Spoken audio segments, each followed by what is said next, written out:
Cara, outro dia eu conversando com algum motorista de Uber, porque é muito doido isso, porque eu acho que a fala, pra mim, para além da escuta,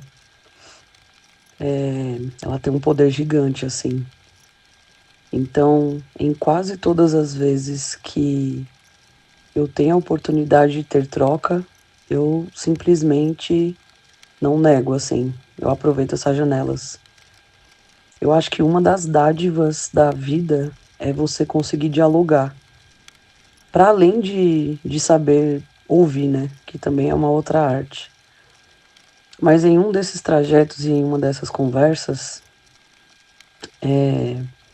o motorista em questão já era um senhor e ele tinha ali uns bons anos de estrada no teatro, né? Segundo ele falou. E aí ele comentou comigo que ele era de uma igreja que chama Renovação Carismática, e que nessa igreja eles pregam apenas o poder do amor e o poder da cura e da ajuda que você consegue transmitir para o outro, assim. Achei bonito aí a filosofia, né? Então, ele me falou que toda a energia que eles concentram é para o outro, né? Então, se for você a ter o problema, tem que ser uma outra pessoa a concentrar a energia dela em você. E aí, diante desse assunto todo, ele falando que faz as corridas do Uber, porque realmente é muito difícil a profissão, né? É uma renda extra ali. Acho que para a grande maioria dos brasileiros nesse momento tem sido uma renda extra, vamos colocar dessa forma. A gente entrou num quesito de valores, então a gente estava comentando que algumas coisas que acontecem no mundo, né, tipo pandemia, criou-se mediante pandemia, durante pandemia ou após pandemia, uma concepção de que se aquilo que veio da forma que veio não seria capaz de transformar os seres humanos, nada seria, né? E eu complementei dizendo que em algum momento da minha vida eu tive essa ilusão de que morte e doença, elas são capazes de transformar alguém, não para o ruim, mas para o melhor, no sentido de olhar para dentro, né? E aí eu comentei que também foi neste período de pandemia que, forçadamente ou não, muitas pessoas tiveram que se olhar. E cara, como é difícil isso. A, essa coisa, né, da gente ter passado por um período extremamente conturbado politicamente, com pessoas morrendo super jovem, com gente que você achou que nunca ia acontecer nada, com famílias sendo dizimadas. Eu mesmo, eu tive ali um chacoalhão gigantesco. Eu sempre fui muito empática e sou e aberta a todo mundo que vem trocar uma ideia, né? E falar assim, nossa, eu não tô bem mentalmente, eu tenho depressão, mas eu cuido, ou então eu tenho algum outro tipo de transtorno. Aqui, eu sempre ouvi isso e ficava pensando, caramba, o quão dolorido e o quão pesado deve ser isso.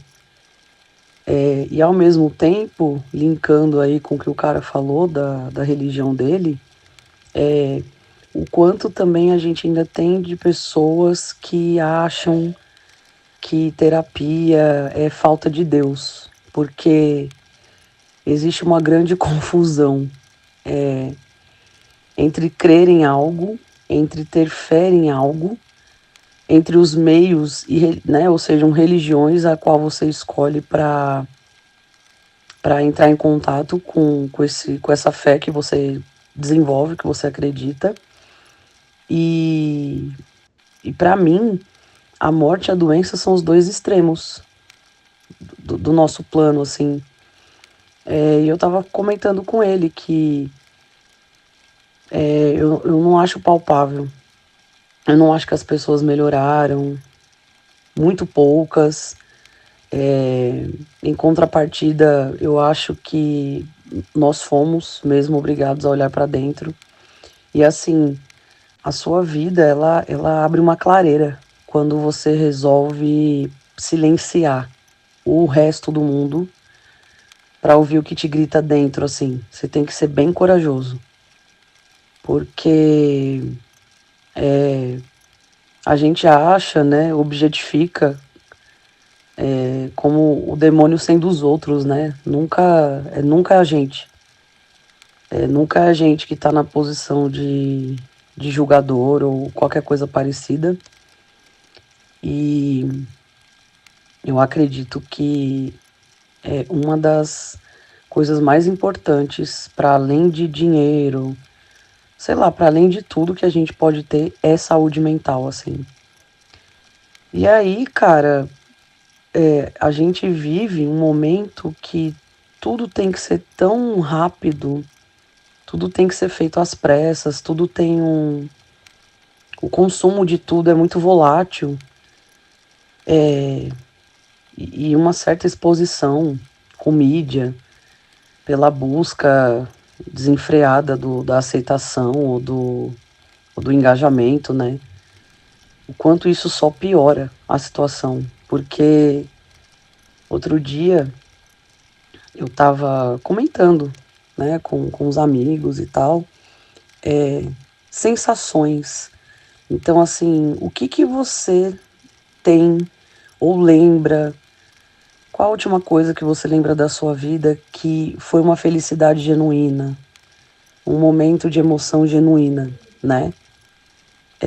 E aí eu vi um post de um rapaz, um cara famoso na internet, que ele começou a dar bons dias, né, nas redes sociais, linkando a coisas prazerosas. Então, assim, bom dia, meu ônibus que chegou no horário e tinha lugar para sentar.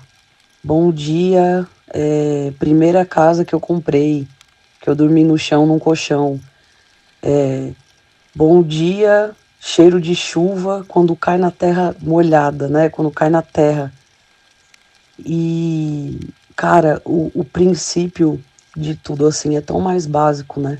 Então, eu fico pensando que enquanto a gente tá se comparando, enquanto a gente tá se exibindo, enquanto a gente tá buscando validação fora e alheia, a gente só tá se perdendo de conexões, assim, as reais.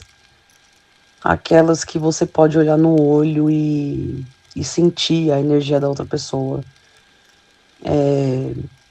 Perdendo a empatia da escuta, perdendo a capacidade de entendimento. A gente está emburrecendo em todos os setores. Ninguém sabe ler mais, ninguém sabe conversar, ninguém sabe colocar as palavras numa frase. Até porque